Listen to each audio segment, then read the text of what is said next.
think the key distinction between CPS turnaround schools and AUSL turnaround schools is that the AUSL turnaround schools are built around a clear and distinct educational philosophy.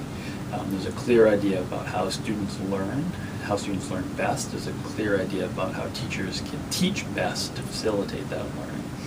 And that's at the core of AUSL's approach to turning around schools. It's completely different than the CPS approach, which is often to empower a principal to release everyone within a building, but does not necessarily have the same distinct educational philosophy. That principal is driving the reform within the school, whereas for AUSL, it's a network and organizational philosophy.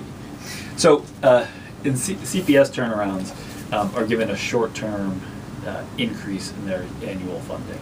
Some of that comes from the district, some of that comes from outside sources such as school improvement grants, which are administered by the state, but are originally federal dollars. And they tap some other sources as well.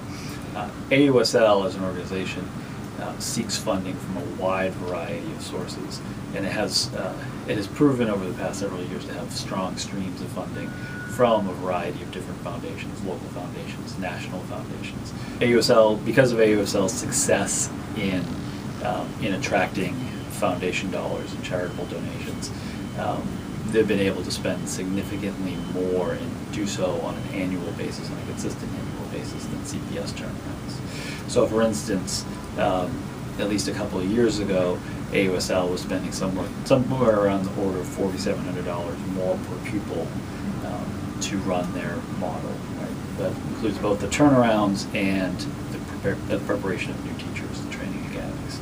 But that's a significant amount of money. That's about 40% in terms of what CPS spends per pupil in it. So it's 40% additional to what CPS spends per pupil. And that amount of money can be used in a lot of different ways to do a lot of extra programming, provide a lot of extra supports.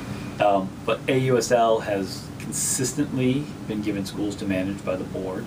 I would expect that to continue, that the number of schools that are managed by AUSL to grow probably by 2 or 3 per year for the next several years.